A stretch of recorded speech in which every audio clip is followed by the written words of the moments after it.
د درود شریف په فضیلت کې یو کتاب دی، د هغې نوم دی دلائل الخیرات. دلائل الخیرات. او د دې مصنف چې دی دا کتاب چې چا لیکلی دی د هغه نوم دی محمد ابن حسین الجزولی رحمه الله.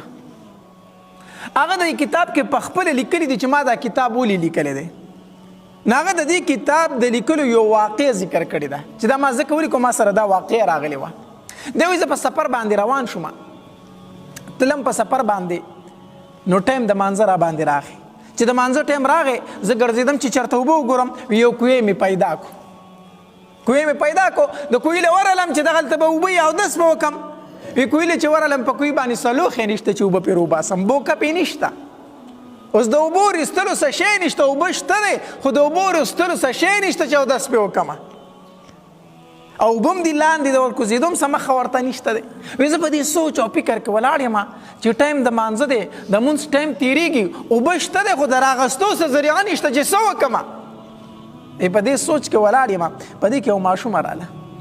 ما ته وایي چې کاکا ولې؟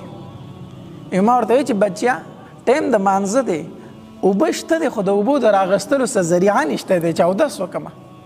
هغې راته وایي چې کاکا ته څوک یې؟ ما ورته چې محمد ابن حسین الجزولی. کم یو هغه لوی بزرګ؟ ما وایي چې او خلک راته بزرګ وایي. نو ما ته وایي چې ستا څه داسې نیک عمل نشته دی چې د هغې په ذریعې سره دعا وکړي او د اوبه تا ته راوخیږي، هغه الله ته وسیله کړي.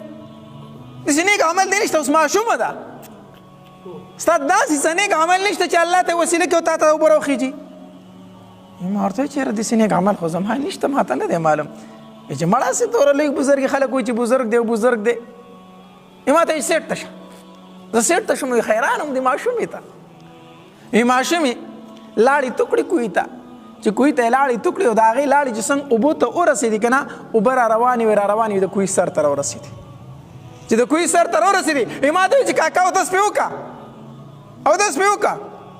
ما ورته وایي چې اودس کوم خو ته رانه چېرته لاړه نه شي، ته چېرته لاړه نه شي. ستا نه دا پوښتنه کومه ستا کوم داسې عمل و چې الله ستا په لاړو کې دومره طاقت ایښی دی چې د کوهي د ویښ نه اوبه را روانېږي او سر له راځي، ستا کوم نیک عمل دی داسې؟ هغې ما ته وایي چې کاکا نور څه عمل خو مې داسې نشته دی، خو په نبي علیه الصلاة وسلام باندې درود زیات وامه. په نبي علیه الصلاة وسلام باندې څه وامه؟ درود زیات وامه. دغه یو عمل چې زه الله ته مخامخ کړم، الله پې زما ټول حاجتونه سر کوي.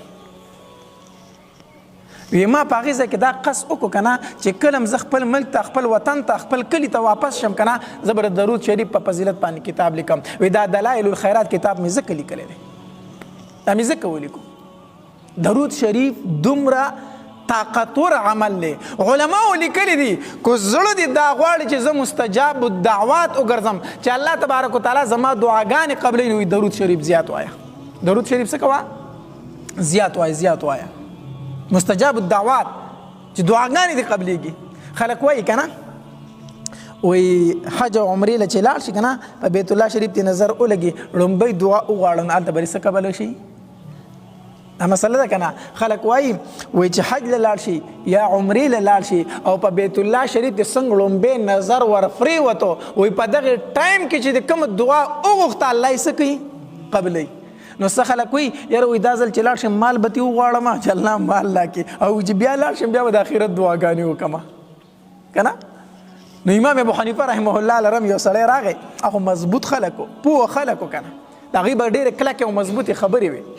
نو امام ابو حنیفه رحمه الله لره یو سړی راغی، وایي زه ځم حج له، خو چې زما په بیت الله شریف باندې نظر ولګي نو ما ته ووایي زه کومه دعا وغواړم، یو ښه دعا راته وښیه، ځکه په دغه ټایم کې الله دعا قبلوي. نو زما چې په بیت الله شریف نظر ولګي نو زه کومه دعا د الله نه وغواړم.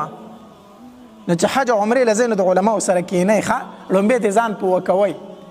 نو امام ابو حنیفه رحمه الله ورته وفرمایل، وایي څنګه چې د نظر په بیت الله شریف ولګي دا دعا وغواړه چې الله ما مستجاب الدعوات وګرځئ، الله ما مستجاب الدعوات وګرځئ. وایي چې دا یوه دعا دې قبوله شوه نو ټولې دعاګانې دې قبولې شي. چې تا دا وغوښته الله چې زه کومه دعا غواړم دا قبوله کړه، نو چې دا دعا دې قبوله شوه خو وروسته غواړه الله به بیا څه کوي؟ قبلوي که نه. چې تا دا دعا وغوښته الله چې زه دعا غواړم ته یې قبلوه، الله وایي دا مې له قبوله کړه، خو چې وروسته بیا څومره دعاګانې غواړې هغه به دې څه کېږي؟ قبلېږي. نو دا ډېر مضبوط خلک دوی به ډېرې ژورې خبرې وي چې چېرته ځئ حج لا عمرې له د علماو سره کښېنئ ځان ترې نه پوه کوئ